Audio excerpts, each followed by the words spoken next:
Sup nerds, Wired here, and we're doing something a little bit different today. We are actually going to be doing something that's been requested for quite a while, a Dragon Age 2 warrior build guide. This is going to focus completely on the builds for the warrior. We're going to be doing all the most popular builds, first being the burst damage build called the Ultimate Vanguard, most popularized by the forum member of Bioware social network, Sabresandiego. And that's what this video is going to be on. We're also going to be doing the one-handed sword and shield Berserker Warrior, which is a personal favorite of mine, and I have my own variation of that build, and also something people are calling the Mach 5 Massacre by Analyx, which is a Berserker two-handed build. So we'll be doing all three of those builds. These videos will be very in-depth. They will explain not only attributes level to level, abilities level to level, what you need to buy for each act, and the best equips for the character end game. All these guides will take each character to level 20, and the guide pretty much ends at level 20, simply because at that point you should know what you need and what is the next best thing for your character. However, these guides will take you straight to level 20 through Act 1, 2, and about the middle of 3. I'm very early into 3 right now because I did everything, but I am already level 20, so we are going to actually do these guides to level 20. That's pretty much the consensus level where you pretty much are so overpowered you shouldn't have any troubles with the game. First and foremost, we're going to take a look at Hawk stats.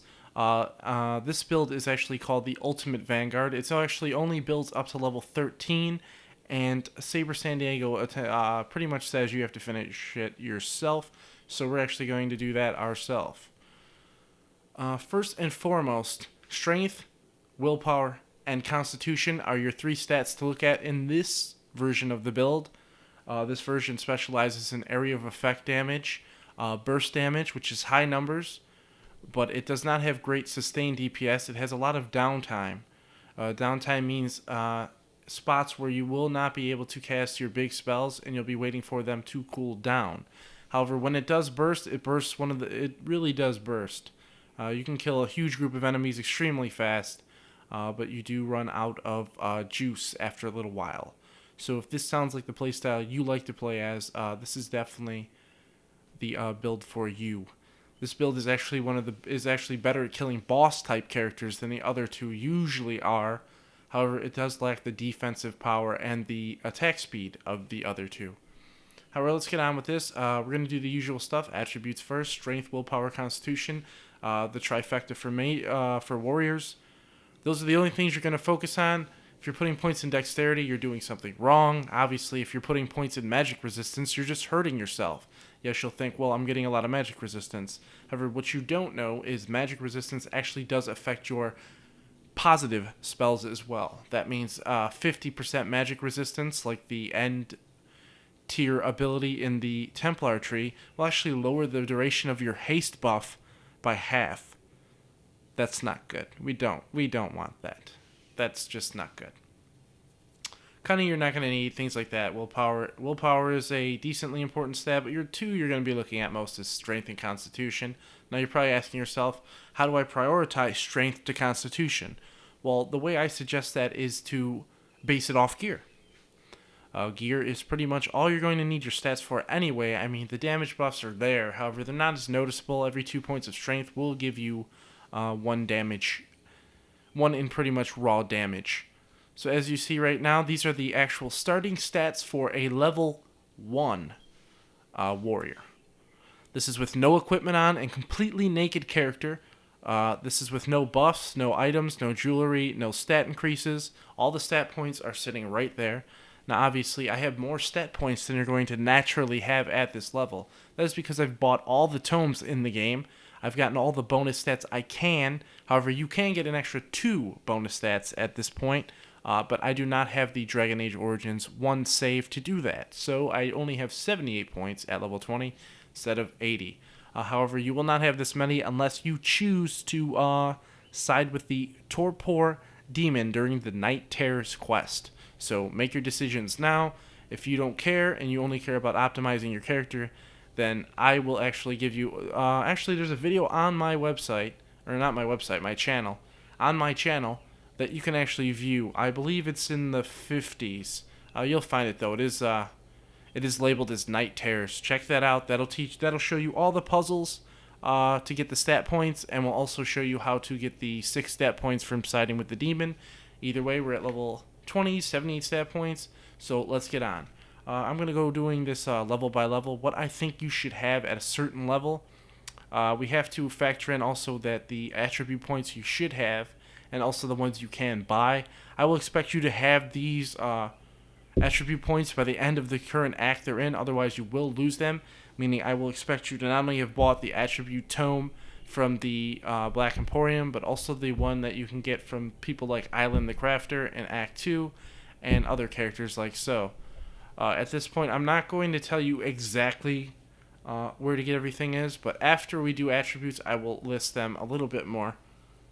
Alright, so first and foremost, let's start out with our attributes. If you are a returning player from Dragon Age Origins and you have access to the Blood Dragon DLC armor that came with Dragon Age Origins 1, then you definitely want to listen up. First thing you want to do, Strength, 19. That means at level 2, your Strength should be 16. At level 3, you guessed it, it should be 19. You're getting 3 stat points a level. So we're going to do our best to just do that. I am going to try not to include the points you get extra. Those points will not be factored into the current level up rate right now. So we're going to have, how many? 3 times 19. We're going to have 57 points to mess around with. The rest are extra points that you either have to buy and or side with the devil to get. Okay, so let's start now. First level, 3 points. That puts us down to 54 stat points. 3 more points in strength for level 3. That puts us down to 51 stat points. Next up, we're going to buff Constitution up to 19 as well. So 3 more. That puts us down to 48 stat points. 3 more now.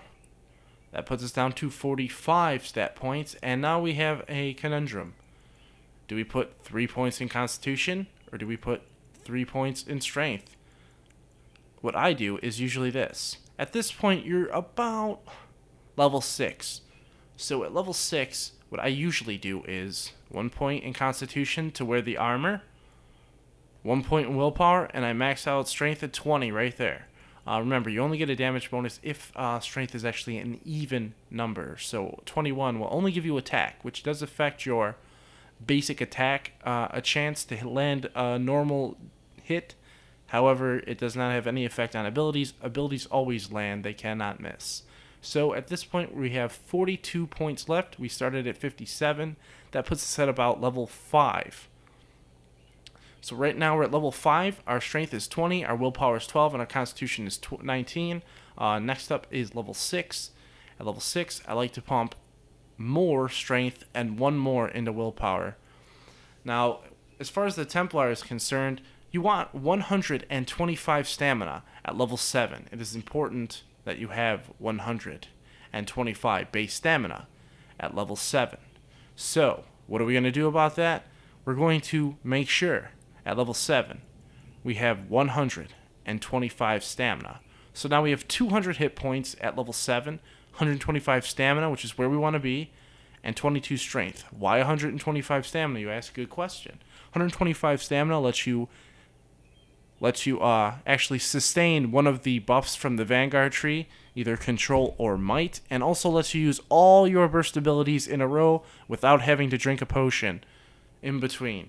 So this is like the magic number, 125 for now. Obviously, you're going to need more if you choose Templar or Reaver. You will need more willpower because you will need more stamina to cast all your stuff. Next up, what level are we on? We were 7. Okay, so we've used 21 of our 57 available points. That puts us at 57 points left, so we got to deduct 21 from what we have. We have 36 points left, so we have 12 levels to go. What I like to do now is for Act 2, you want at least 21 Constitution before Act 2, so you can wear all your Act 1 set items. The rest I will pump into Strength. Just keep pumping Strength to Constitution about 60 to 40.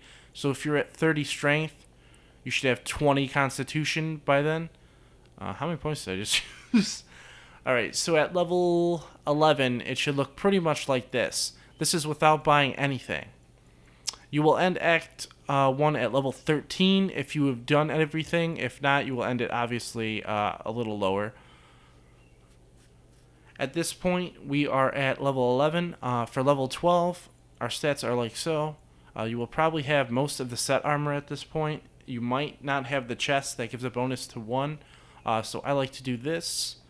I like to do that. And that way you get another damage bonus once you get your set bonus together, just to optimize your damage a little bit more.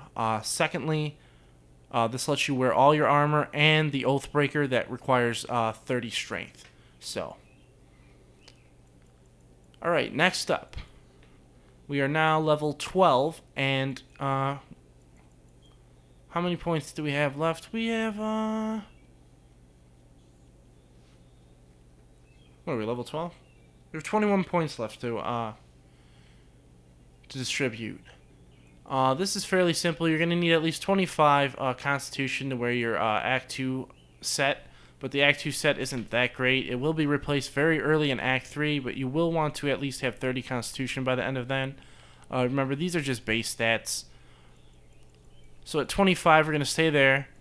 Now we're level 13. Level 14, I go all strength. Level 15, I go all strength. And level 16, I get us to 40. And I start pumping a little bit more Constitution. At level 18, you're going to be switching to Act 3. So you're going to need 30 Constitution. Or is it 31? I think it's 31 Constitution. So at this point, we are level 16. We're going to start pumping Constitution a little bit more. We're going to get Constitution up to 31, so this puts us at 17 and a half, pretty much. That puts us at 18. Now you have 6 more stats. I suggest you just pump them into Strength. Like I said, you'll have 21 extra stats at the end of the game, so put those where you feel like. I suggest a mixture of willpower, depending on your spec. At least get, I want to say, around 150 to 175 willpower. Stamina is good. Any higher than that's just overkill. I usually get my Constitution up to about 35, and the rest will go straight into Strength. So about a 60 Strength score at the end is perfect. That's a lot of bonus DPS. As you see, it gives us 89% attack rating. You can go higher if you wish. However, endgame stats, this is fine. If you want to drop willpower down to 20, that's perfect too. Put those 5 points into strength if you want more damage that way. If you don't mind using potions once in a while, then definitely you can drop willpower down to 150, I would, if I were you. If you don't mind using potions, that is. So, endgame stats with everything put together. Here's my optimal build that I use right now. Strength will be higher. I'm just trying to do it correctly.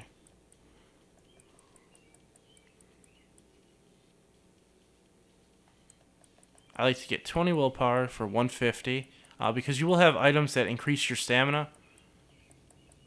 This is my optimal stats with everything done. I have around 70 strength at this point. So it kind of looks like this.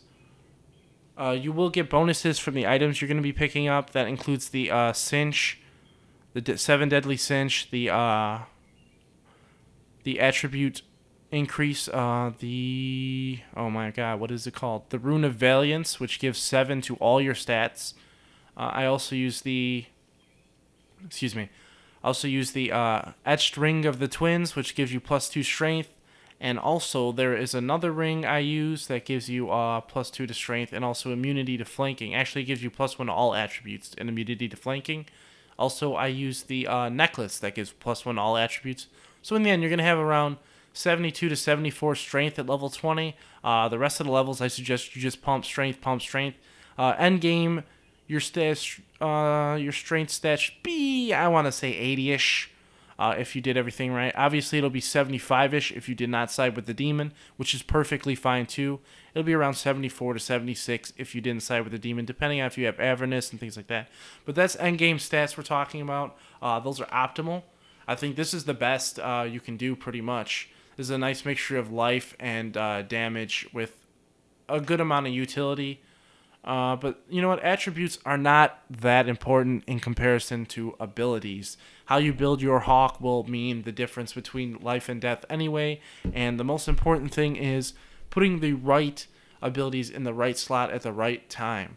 And I think that's the hardest for people, as well as people who struggle with setting up tactics. Okay, first thing I want to talk about, abilities are extremely important. You really need to pick what you want to accomplish. This build is a DPS build, which means damage per second. It deals a high amount of damage, but has a lower amount of defense than, say, a Sword and Shield build. And this build completely relies on abilities to deal its brunt end of damage. First and foremost, you should always respec your characters with a Maker's Side Potion found at the Black Emporium. That will not only refund useless skills that you have to start with, but will also refund an extra 2 stat points due to a little bit of a glitch that takes away from cunning and I think it is dexterity. 2 stats you do not need. So that lets you put them into other stats, which is perfect. That's what you want. An extra bonus 2 stats from that. Okay, first things first. We are now level 1. But like I said, just play the game normally till you get to about 5, 6, or 7. Then you drink a Maker's Side Potion. It lets you get to some of the better stuff faster without having to wait or save points. The first ability you're always going to want at level 2 is Mighty Blow. Mighty Blow is just a great utility ability in general. Has a decent cooldown, and it also interrupts spellcasters and knocks them down. This is perfect for killing mages, and it's great to just do on bosses too. Does a high amount of damage, and it does a huge amount of damage versus brittle targets, which you will have with your cross-class combos if you are using Merrill or Bethany for that matter. Next up, we are going to go with, at level 3, Giant's Reach. Giant's Reach is another great utility spell that you can use. I like Giant's Reach. It lets you get the most bang out of your buck with your two-handed weapon. Since you're going to be swinging it anyway, you might as well hit people further away with it and in a wider arc. So it's a great level 3 talent to pick up. It just buffs basically everything. It's just a passive ability. Just makes your swings hit further. At level 5, that means level 5, we have drinking a Maker's Side Potion. If you start as a warrior, you will have started with this Pommel Strike. We don't want Pommel Strike. We don't want it. So when we use the Maker's Side Potion, it does refund us that point. You are going to spend that extra point on Bolster. Bolster is important. Please get Bolster early. Get it at your level 1 after a Maker's Side Potion. Should be your first point. Should be in Bolster. Second, Mighty Blow. Third, Giant's Reach. At level 4, we're going to switch trees to the Vanguard tree. Basically, you just need to pick one of these right now. I usually go for Might for the damage bonus, but if you find yourself missing a lot, then the attack is it's pretty welcome. So just make your decision based on that. It doesn't really matter. For the purposes of this video, I'm just going to get Might. And remember to keep these on. Remember to just keep those on, because having that on is important.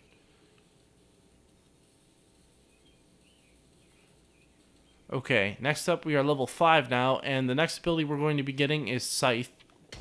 Scythe is one of the best warrior abilities in the game. It has a great startup, has a nice long range, and it also allows you to chain into another special attack, meaning you can Scythe right into a Mighty Blow. It has a great cancel effect where you can immediately chain attacks with Scythe. Scythe to Whirlwind, Scythe to Mighty Blow, Scythe to Explosion, whatever you want to do. Scythe to Sustained Frenzy. Anything like that is perfect. It works great with Scythe. That's why I think Scythe is one of the best warrior abilities in the game. There's really no downtime when you use this ability. It is extremely fast, does a lot of damage, and it actually has a bit of a knockback effect, so it's really nice for clearing enemies off your healers and stuff like that. It's unlike Mighty Blow, which is kind of glitchy. You have to be extremely close to hit with Mighty Blow. Scythe can actually cover a decent amount of ground and hit the enemy you're targeting. Okay, at level 6 is the most important level for the Vanguard or the Warrior in general. We're going to spend our first point on control. And at level 6, at this point, you should have enough money to buy the first Tome of Technique.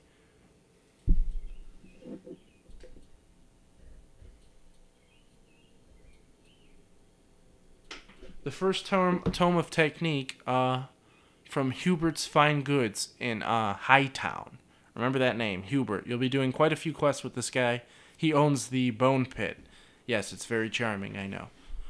So, you will be buying the Tome of Technique from him, and at level 6 you are going to get not only control, but also with the Tome of Technique, you are going to buy the pinnacle of warrior abilities, by far the most powerful warrior ability, and the most useful one, Cleave. Cleave is an activated ability that doubles your damage for a duration.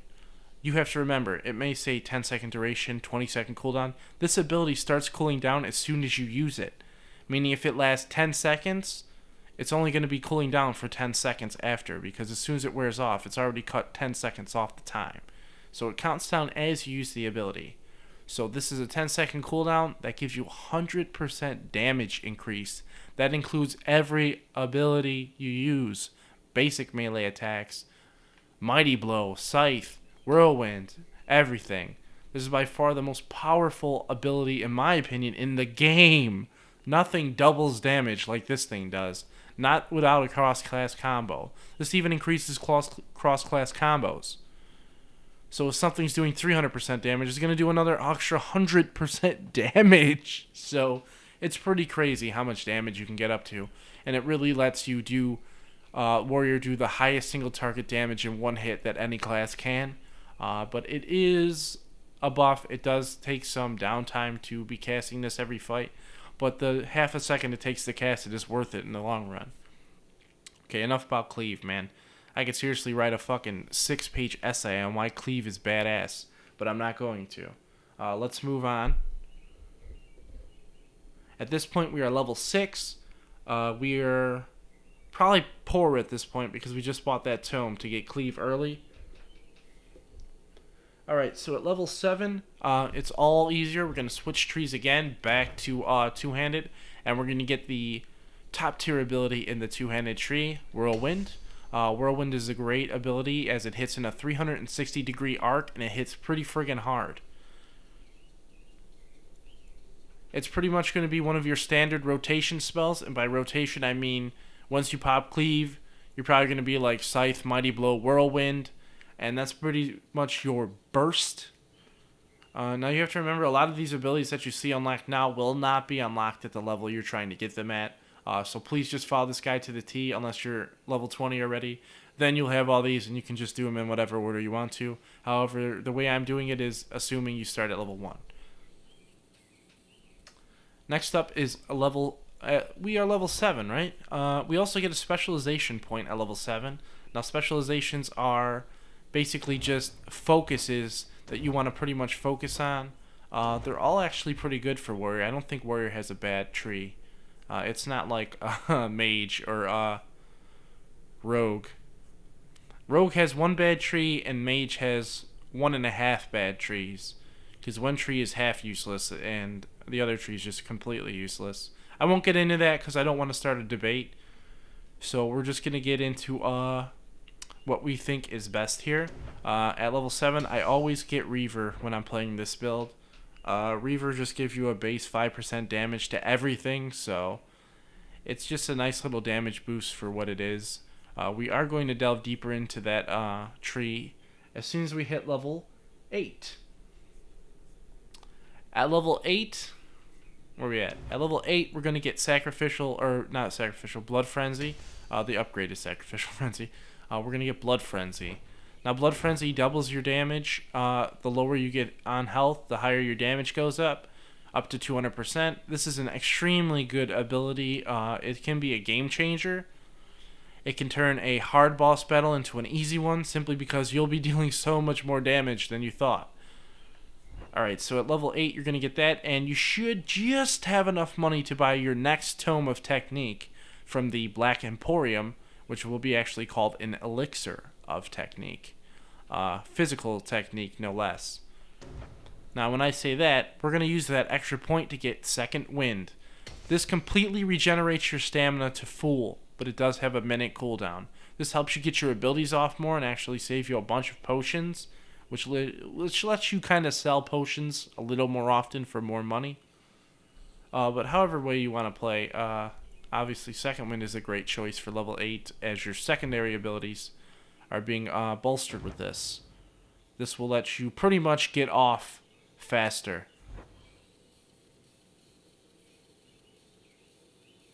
Alright, that brings us to level 9. At level 9, we go back to the Vanguard tree and we take a look at one of the most powerful abilities in it, Destroyer. Now, when it says enemy damage resistance 90% versus warriors' basic attacks, this means all resistance, armors, elemental resistances. This is basically a base 10% damage increase just on basic melee attacks. Now, that might not sound as powerful, but when you critical strike, it gives you a 50% damage bonus on enemies, because every enemy type in the game has some form of damage resistance, and this is going to cut it in half if you critically hit it. This makes fighting sword and shield enemies 150 times easier, bypasses 50% of their defense, and hits them right in the friggin' head, and they really feel it, especially with that two-handed weapon. And you're going to be using abilities. Abilities can crit. It does a lot of damage. Level 10. Level 10 is my favorite level because it lets me get Claymore. Claymore is obviously just an upgrade to Cleave. It adds a 5-second duration to Cleave, which makes Cleave a 5-second cooldown. Yes, 100% damage boost to everything you do on a 5-second cooldown that lasts 15 seconds. Not only that, it gives you a base stagger chance just when it's activated of 40% versus normal enemies. I mean, this is just unheard of how strong this ability is. There really is no other ability in any other tree that matches up to the power this can give you. Just the utility. This is not only crowd control, damage boost, and stagger all in one. It's crazy, man, how good this ability is. Always get Claymore at level 10. And if you don't, you should just slap yourself because you're silly. Claymore, level 10, done, stamped, forever, best ever. Alright, so that brings us to level 11. We're starting to come up to the end of this actual build. Next up is Sunder. We're going to take Sunder. Sunder is actually going to give you a base critical chance plus 10% and also lets you stagger people on critical hits. This has great synergy with the upgrade Tornado for the Whirlwind ability, which increases your crit chance to 100% with the ability. Warriors naturally have a lower crit chance than rogues. Obviously, it's actually extremely low. However, they do hit way harder. So that's the trick there. Next up is what level are we? Alright, level 12. At level 12 I get Reaper. I just love Scythe, so I love to upgrade it. Reaper is definitely worth the upgrade, does more damage and actually gives you a little bit more, way more damage versus cross-class combos. You will have Brittle, oh my god, twice I fucked that up. Brittle, you'll be able to brittle targets with Merrill pretty soon, so it's always good to take that.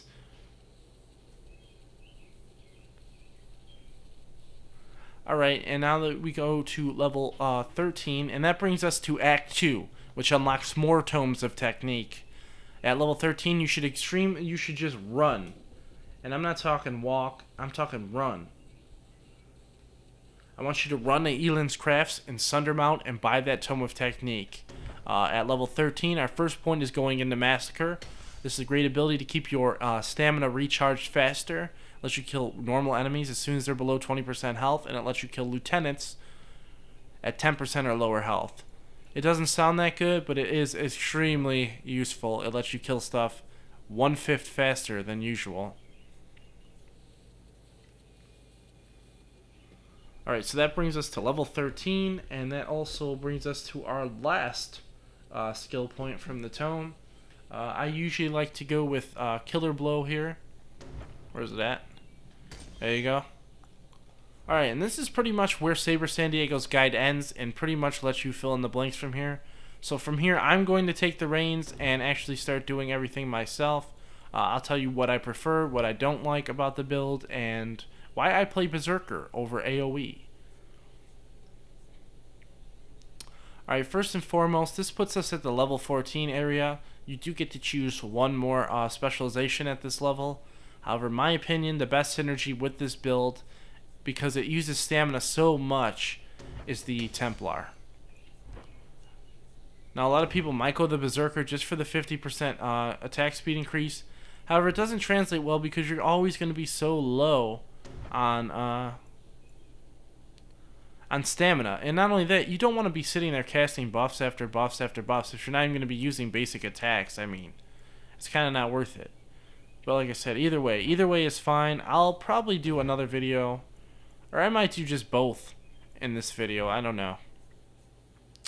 All right, so let's get to brass tacks here. First thing we want to do is look back here. Now you got a couple of options here. I usually like to pretty much just max out.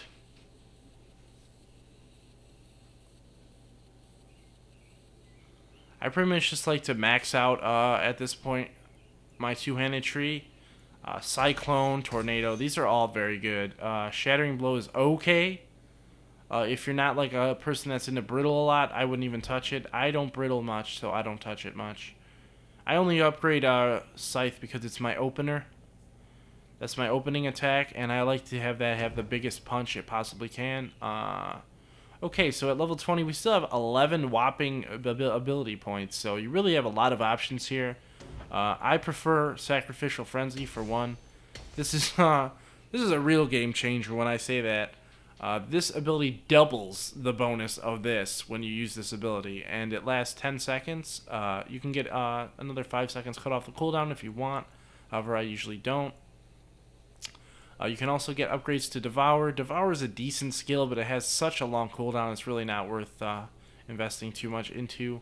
It is decent. It will cool itself down every time you leave battle, though. However, in long fights, you'll only be able to use it once. It can save you, but getting the upgrades to it is just, I don't think it's worth it, to be honest. It does do extra damage versus disoriented targets. It will heal you for pretty much full life if you hit a disoriented target with it. However, disorient is extremely hard to pull off sometimes.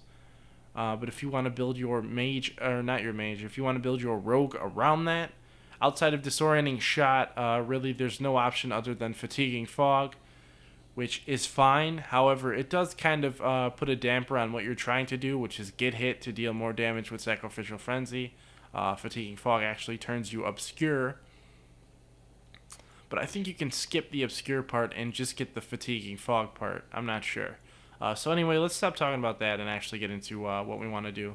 You're going to have to take Aura of Pain if you want Fervor, and I do. I love Fervor. Fervor gives you a plus 30% attack speed whenever you kill an enemy. Considering you're going to kill some enemy extremely fast right at the start of the fight, this is basically a permanent 30% attack speed for the full fight. Very much worth it. Has no cooldown, so it's great. With the last 7 points, you're pretty much free to do whatever you want with them, but I'm going to go over here. I like to get both Last Push and Deep Breath. These are just great abilities that synergize well with the class and what you're trying to attempt to do. This lowers the cooldown, great for boss fights like the High Dragon and things like that. Lets you burst more often. And this ability just lets you burst way more often because it lowers all the cooldowns on your abilities. Okay, with my last 5 points, we're going to delve into the Templar tree, or you can delve into Devour. This is all personal preference at this point. There is no optimal build here, so it's just personal preference. I personally like to get these two. I do not suggest you get the stun chance to normal enemies, 50%. That's kind of a waste. You'll be killing them outright with this ability, even on Nightmare anyway, especially with Cleave up, so you don't need to worry about that.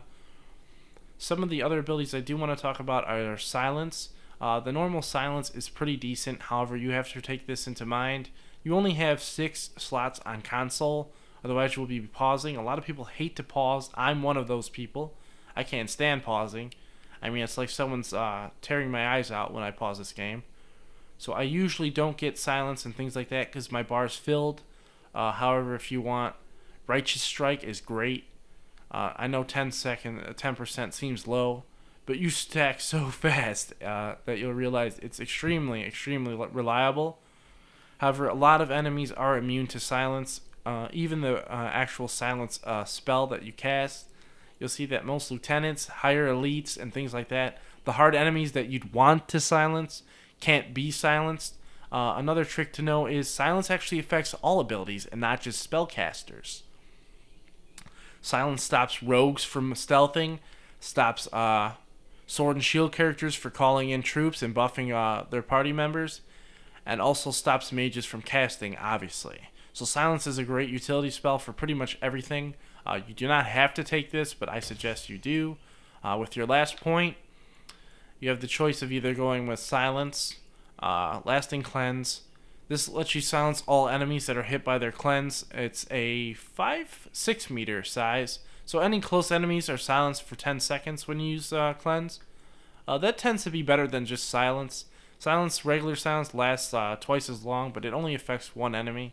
So this will affect all enemies. It's really up to you. You should have enough shit to lock down a rogue anyway, especially with your teammates around at this level. Between paralyzes, hexes, and things like that, rogue should not be a problem. So you can actually skip all these altogether and just go somewhere else with it.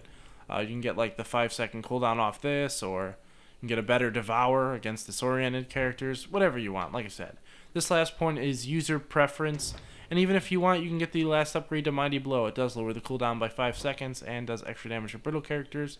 I do not suggest getting Assail. This is a shitty ability and not worth the time. The defensive tree is useless. This is useless. There's also the option to get Taunt. Taunt will keep your healers and stuff alive longer. However, I'm very torn with this last point right now.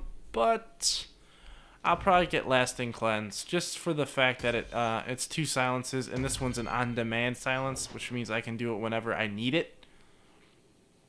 Okay, up next is Merrill. She has 57 attribute points to distribute, and she is our primary range DPS cross-class combo user, and pretty much an off-tank when she needs to be. I don't like Merrill as a character, but she is damn useful in a fight. I really can't deny that. So let's talk a little bit more about Merrill and why she's so freaking good. First of all, Merrill is pretty much the only character in your party that becomes a beast mode fucking blood mage. I mean, she goes beast mode like crazy. So what I like to do with Merrill is actually build her around her strengths. That's the point. She's a great crowd controller. She's a great tank. She's a great everything. Merrill really is the perfect mage. She has all the good mage abilities and none of the bad ones. You don't have to go through a bunch of trees to get to her better blood abilities. But however, we're going to be skipping these. All these guides are based on the Nightmare difficulty. If you do not play on the Nightmare difficulty, you can switch these up for more area of effect damage. But I don't suggest that on Nightmare difficulty because there is friendly fire and you will get killed extremely fast, especially by someone like Merrill, who's going to be putting out some pretty huge numbers on damage. Alright, so let's take a look at Merrill's abilities. She actually comes standard. You do want to respec her because even with her standard build, she does have good abilities picked. However, her willpower is way too high. She's not built to be a blood mage. With Merrill, you want to focus on your 2 top stats, magic and constitution. Even though she's a mage, don't touch willpower. That is useless to her. She does not use willpower to cast. She only uses it to sustain magic.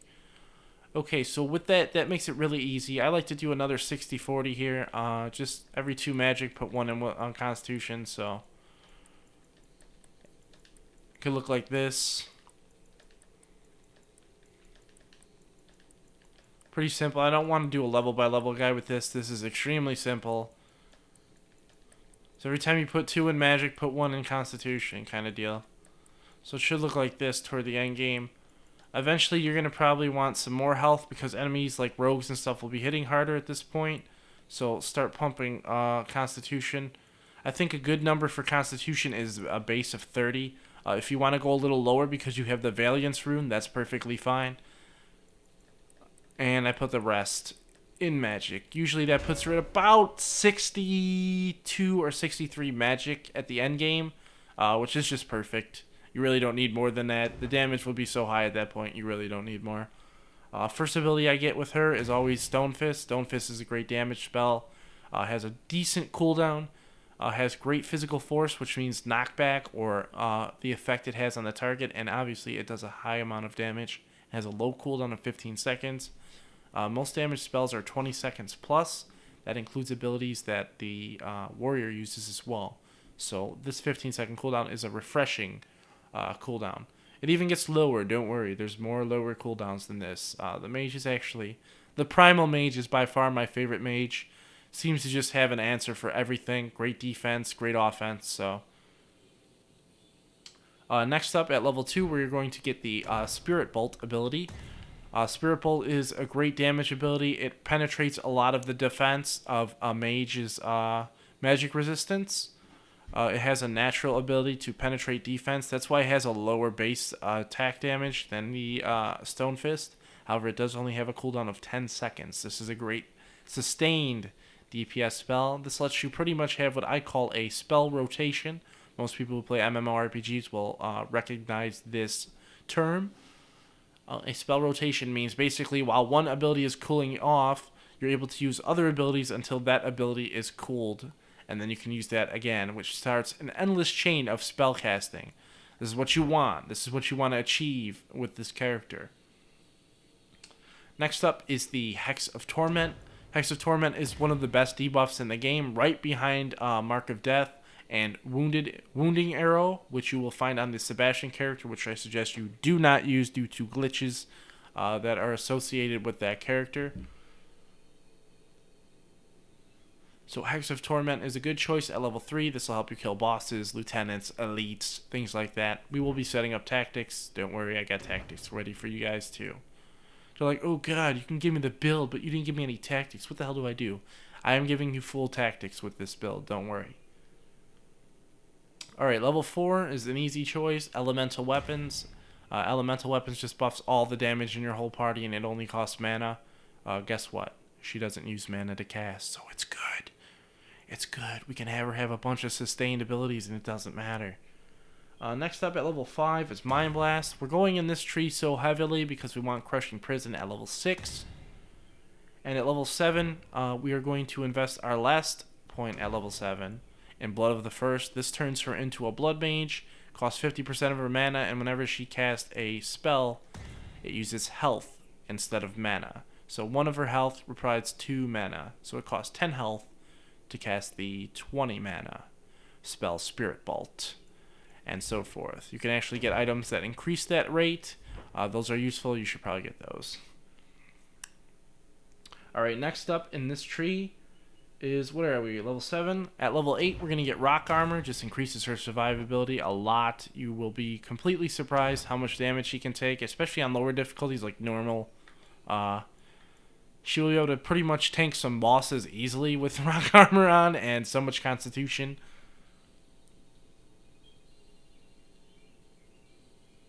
So level 9, I usually either you have a choice, you can get Chain Lightning and then get its upgrade at level 10.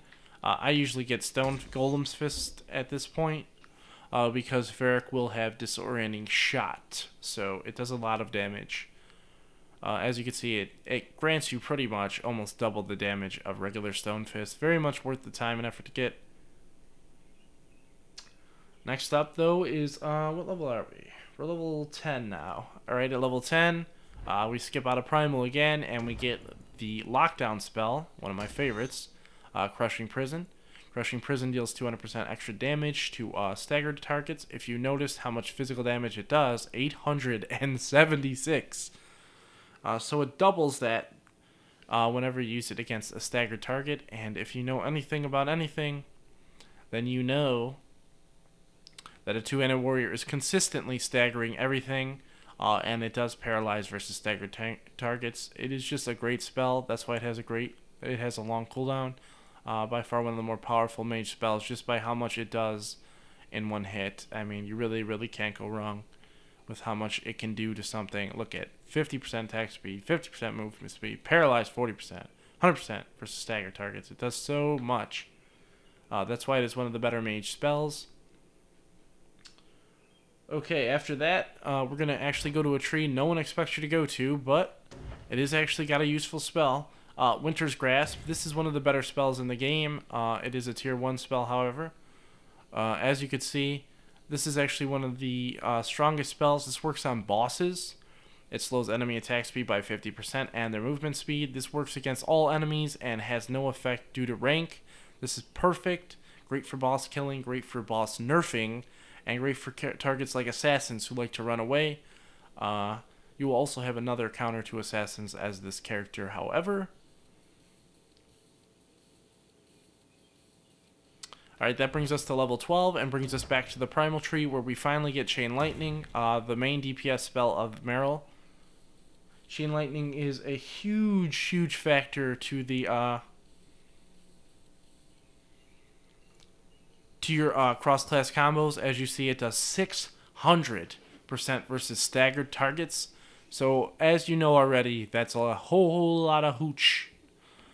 So, obviously, 192 times that by 600%. So, it's going to be doing 1200 base. That's a lot of damage, even on Nightmare. That's going to kill pretty much everything that isn't an elite. So, it's pretty nice. That is the next level. You're going to get that level 12.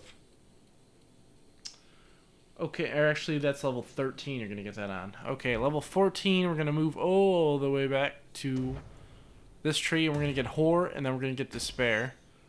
Whore is a great AoE ability. It does stun everyone, and it actually does damage over time. It's a damage over time spell. That's pretty cool.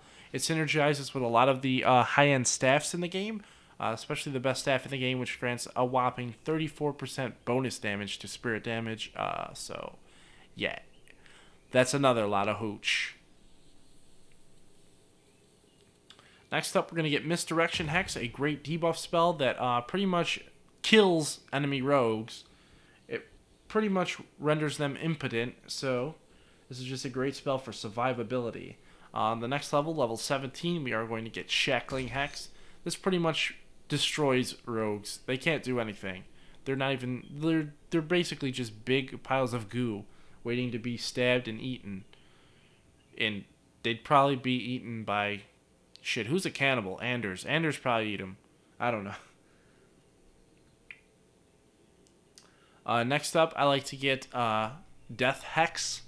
Death Hex gives everyone in your party 100% critical chance against the target. This is great for boss killing and things like that. You really don't have to say much more about it. Obviously, it's good. Alright, next up, we're going to go back to this tree. And with our next 2 points we have, we're going to get Petrify. Petrify is... It's a pretty solid ability in general, because it gives you an extra crowd control ability, and not only that, once you get this, it reduces the damage resistance they get by 30%, making it 20% damage resistance, and also brittles the target, which lets you increase your damage versus it exponentially. And with our last point, we're going to actually just get Tempest. Tempest, the only reason we're getting Tempest is we're not actually even going to use this spell much, if at all, depending on your difficulty. We only get Tempest so we can get to Galvanism. I'll show you what Galvanism does right now. This is obviously the top tier talent. 25% bonus to electricity damage and things like that. This is obviously something you want. So I'm going to get that. And at level 21, you would get Galvanism. And at level 22, you would get the upgraded version of Petrify. You will get that high. I promise you will get to around level 23 to 24, depending on how you play. But yeah, the Medusa head, the Petrified, the upgrade to Petrify would be level 22 spell. And the level 21 spell would be Galvanism. And that is how you build Merrill to complement your AoE damage dealer. Next up is Andrus, your support mage, buff bot, and pretty much defensive ability mage. He won't be casting offensive spells at all in this game. He will just be healing your party and also being a complete nuisance because he is by far one of the more annoying characters. He's an X-Ray Warden, but he acts like a sissy. Of course, you want to respec him as soon as possible because he comes with abilities that are useless to you. Now, as this character goes, he is not dealing damage. However, to use his best staff, I believe you need around 40 magic. So we like to get to that point. Around 36 to 38 magic is perfectly fine for him. I like to go to 38. The rest in willpower and constitution, you're going to come to a point where willpower won't really matter as much. But constitution, you want him at about 22 to 24. I usually go with 22 and put the... Actually, I do. I go to 24. So usually my stats look quite like that. 38 magic, 30 willpower, 24 constitution. Because at this point, you will have access to the Valiance rune, which will put his magic to 45, his willpower to 37, and his constitution to 30. Actually, it gives a 6-point bonus to companions. So it would put his magic to 44, which lets him equip the best staff in the game for him, and brings his willpower to 36, and also constitution to 30. And that is the stats for Andrus. Early game stats, yes, good question. Well, I'm not going to show you just the end game. Early game stats, just make it a mixture of magic, willpower for a little while, and around level 6 or 7, I'd start putting constitution every 2 points of constitution every odd level. So I'm level 7, I put 2. Level 8, I wouldn't touch it. Level 9, I'll put like 1 or 2, and so forth. Eventually, until you get to around 20 to 22, you want optimally about 24. Anything lower, and he's going to be destroyed by rogues. Like I said, he's not a damage dealer, so you don't need to buff his damage up. He's not casting damage spells, and magic has no actual effect on any of the healing spells. Doesn't cause him to heal more, doesn't cause him to critically heal and things like that, so you don't have to worry about any of that. So let's look at the endgame stats one more time. We're going to have about 38 magic, plus the 6 from the Runes of Valiance. That will give us 44 base, lets us use our best staff. Willpower, just as high as you want it. Usually 30 is a perfect number. 250 mana is plenty. In Constitution, the rest of the way, 24. Bam, Andrus is done. Andrus skills are extremely easy compared to the other ones. There's really no min-maxing or finding the best ability or anything like that. He's very easy to spec. Obviously, anything that heals is what you want. Okay, first thing you do is level 1, you're getting heal. Level 2, greater heal, and level 3, heroic aura. Level 4, 5, and 6, I don't want you spending any points on Andrus. Don't even come into the ability tree. 4, 5, and 6 are reserved for his endgame abilities at level 7. At level 7, you want to get Valiant Aura, Haste, and Panacea. Now, a lot of these abilities you see unlocking will not be unlocked at level 7. You will not be able to get this until level 13, I believe, or maybe it's 11. But like I said, a lot of these abilities will not actually be unlocked at that time. Don't mistake this and then go to your game and be like, oh my god, why isn't this unlocking? I'm already level 20, so this will only work if you are actually level 20. Okay, next up. That puts us at level 7. At level 8, we're going to spend our point on Vengeance. You're going to have 1 extra point at this point. You might have 1 extra point at this point. I don't remember. If you do have 1 extra point, feel free to put it in Regroup or Aid Allies. But like I said, you can put it pretty much anywhere. Next up is level 9, and we're going to get Swift Justice. Swift Justice is the passive ability that lets us... Actually, no, we're not going to get Swift Justice at level 9. We're going to get Swift Justice at level 10. We're going to get 8 allies at level 9. So it should like this. 8 allies at level 9, and at level 10, Swift Justice. Swift Justice, 80% cooldown for all spells. This is obviously one of the stronger abilities he has. It lets him heal 20% faster. That's always good, especially in boss fights, and especially on the harder difficulties. Up next is level 11, and this is when we're going to use that point you've been saving. We're going to get Regroup and Greater Haste. Greater Haste being one of the best abilities ever. Just adds a base 10 seconds to it. Regroup lets you resurrect a fallen comrade. Obviously very useful.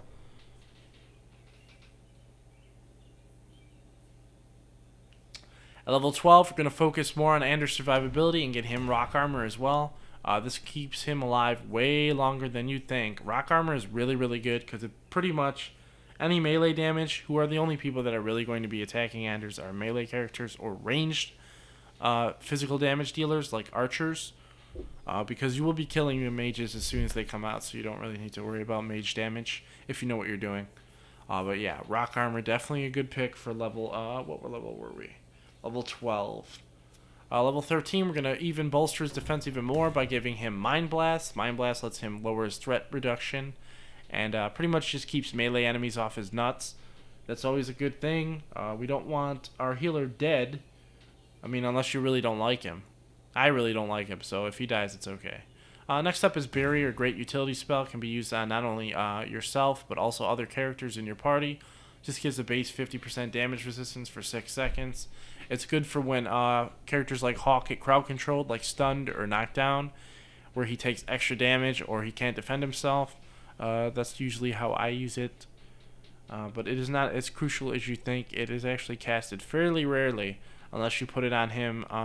You set his tactic to cast it on himself whenever he's being attacked. But that will always put it on cooldown. Not the best idea, especially since the cooldown is so long. Okay, up next is after Barrier. We're going to get out of this tree and come back to Creation. I like to get Glyph of Paralysis, one of the better crowd control abilities in the game. Has a very, very long duration of 20 seconds usually. And it really does affect a lot of enemies regardless of rank. Next up, we're going to get Glyph of Binding. This just boosts up your original. Lets you paralyze for even longer. Lets you paralyze even more enemies, and has a bigger size. Just a great ability, 30-second cooldown. Next up is Glyph of Repulsion. This is great for ranged enemies that knocks them back and pretty much puts them out of the fight for a little while. Yes, you should get the Glyph of Defiance upgrade. The physical force will knock them far back and will keep Andrus out of danger longer, as they have to close to get to him again. With our last 2 ability points, there's really nothing you need anymore. Andrus can't cast offensive spells while he's in Panacea.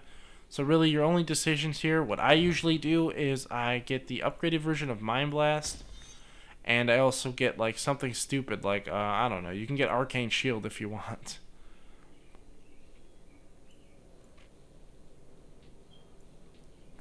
If you want to just get Arcane Shield, that's fine. You're probably not going to channel it very often, if at all.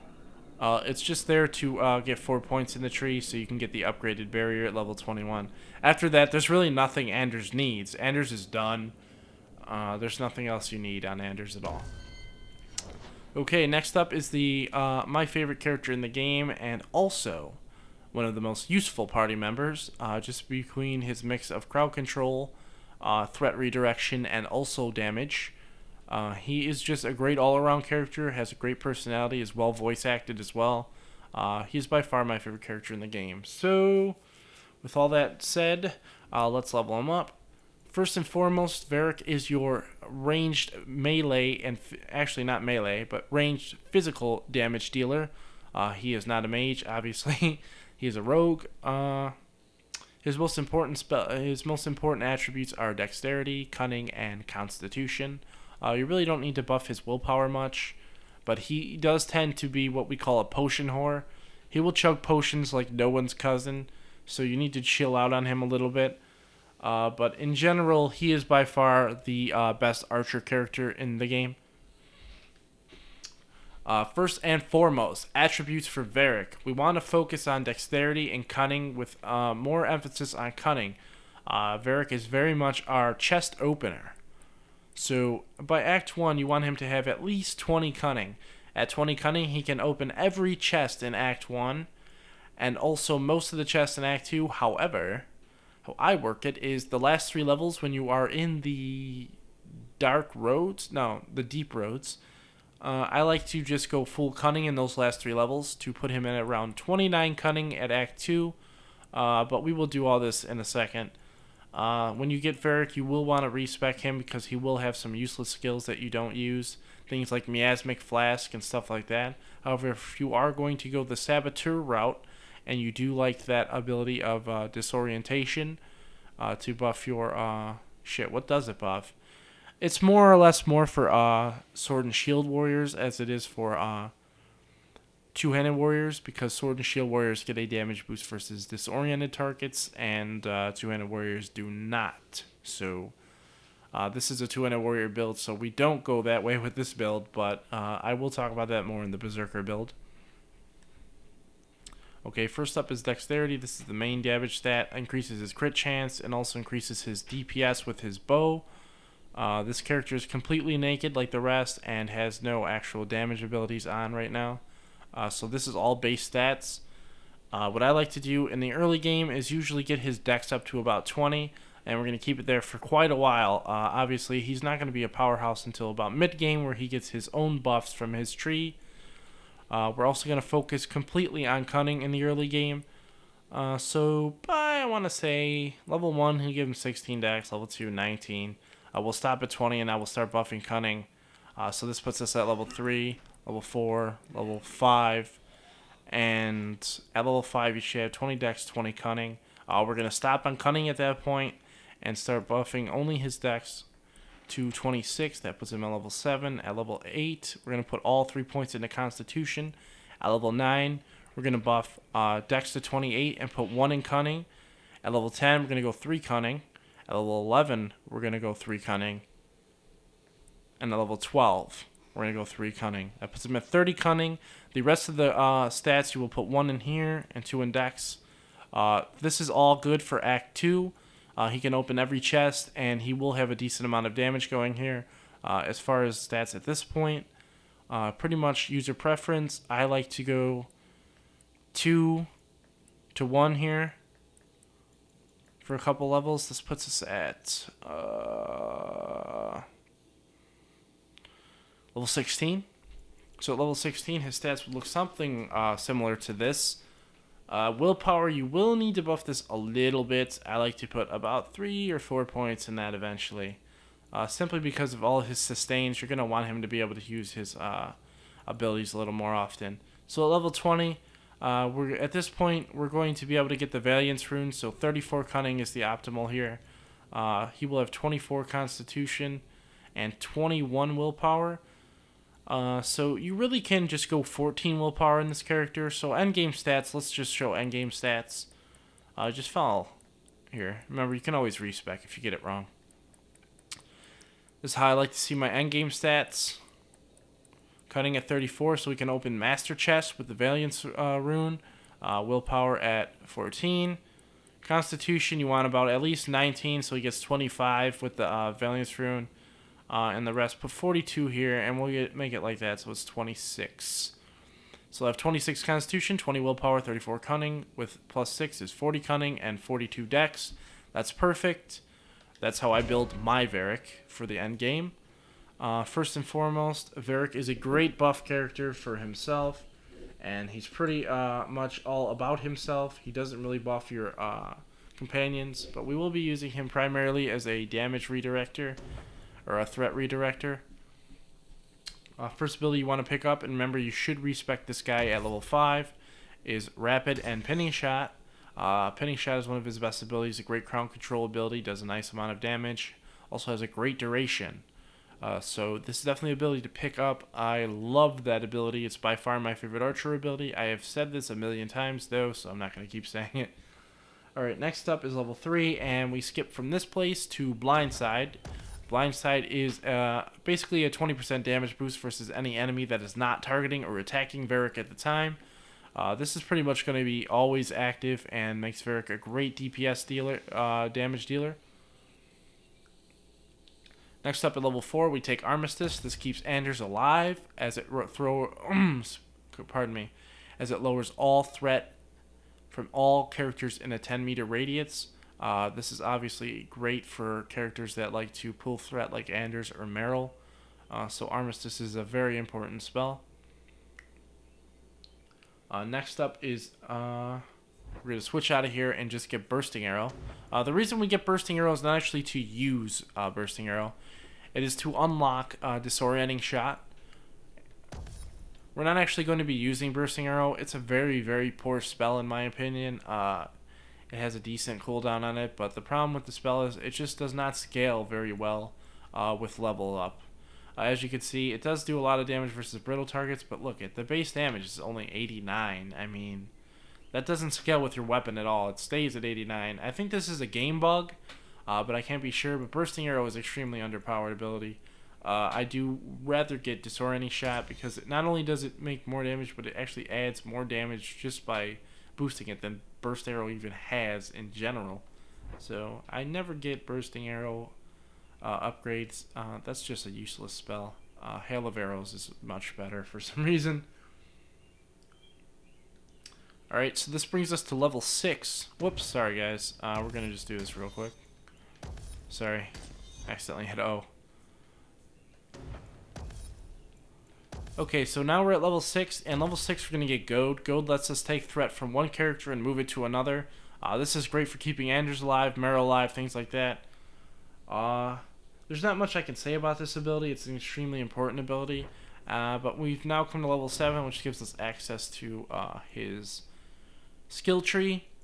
And this skill tree, I love Rhyming Triplet. This ability is by far his strongest single target DPS spell.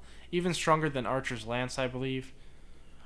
Well, maybe not as strong as Archer's Lance, but without the extra frickin' get shot in the back type of deal.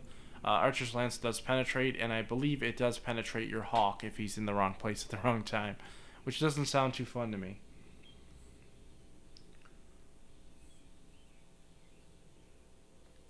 Alright, so after we take Bursting Arrow, I accidentally did this real quick. However, you will take Disorienting Shot after level 7 because it was not available before it. At level 8, you will take Disorienting Shot. Next up is, what are we, level 9? Bianca's Song. This is an easy one. Obviously, this is his buff. It makes him retardedly strong, especially with the attack speed bonus and then the optimal well-oiled attack speed bonus of 40% just base. If you take that with the haste, he can get some crazy-ass attack speed going. Next up is level 10. I usually get back-to-back at this point. Just a great defensive ability. Gets him out of danger when he's low on health. Also lets him assist Andrus when he needs to with Kickback, which we will be getting shortly. At level 11, I usually get Brand. Brand gives you a bonus of 10% critical chance versus the target. This affects even all the bosses in the game, so it's a great ability. No targets are immune to Brand. We will set tactics up for that later. Pretty simple, not anything special. But anything that buffs our damage is important. At level 12, Nameless Grace. That is the upgrade to Rhyming Triplet. This adds even more bolts to the attack. Adding 2 more bolts, this even makes it even stronger. A great ability, even stronger, so it's very much worth it. At level 13, we're going to get Embellishment. It increases his buff by a lot. It only comes unlocked at level 13, that's why we waited. Next up, at level 14, however, at level 14, we're going to get Well-Oiled, another great buff. At level 15, we're going to get out of this here, and we're going to go get Corral. This gives our buff a bigger duration. And also, at level 16, what are we? 15? Yeah, we're 16. At level 16, we're going to get Truce. Lets us use Armistice more often. And at level 17, we're going to get Kickback. Kickback lets him protect Andrus a little more by knocking opponents back. As you can see, it has a huge amount of physical force, so it knocks the enemies back pretty far. It also does a lot of damage versus staggered targets. This is a good synergy with our warrior, who staggers pretty much all the time. So at this point, he's pretty much done, but we're going to continue on, obviously. The way I like to build him is give him the stealth ability from back to back. The upgrade to Kickback, and I also like to do something a little different with him and boost his attack speed even more. However, this reserve does take 20% of your stamina, so if you do try to go this way, you might want to upgrade your willpower a little bit more than usual, or give him an amulet that gives him more stamina, just to lower the load a little bit. But that's pretty much it for attributes, abilities, and endgame endgame attributes, abilities, and things like that. I'm going to be doing another video strictly for tactics because we could not fit it in this video. But this video all combined, this will give you a great head start on building your character, also optimizing your gear. We will discuss that in the next video to go with our tactics, and we will also discuss with potions and best, obviously, where to get all the items you are going to need, which includes weapons, armor, and plenty of other crap you're going to need to pretty much dominate this game on any difficulty. Remember, guys, you are the one-man army when you play this build. You are the main DPS, the main tank, and the main crowd control user. Like I said, if that sounds like too much responsibility on your shoulders, you should probably not play the warrior class. As usual, thank you guys for watching. Remember to rate, comment, subscribe. Just get involved. Even if you hate me, you think I have an annoying fag voice, that's fine. Like some people have told me in my inbox, that's fine. But like I said, if you guys like what you see, if you want to see more of this, please just give me feedback and tell me what you guys want to see. And once again, thanks for watching.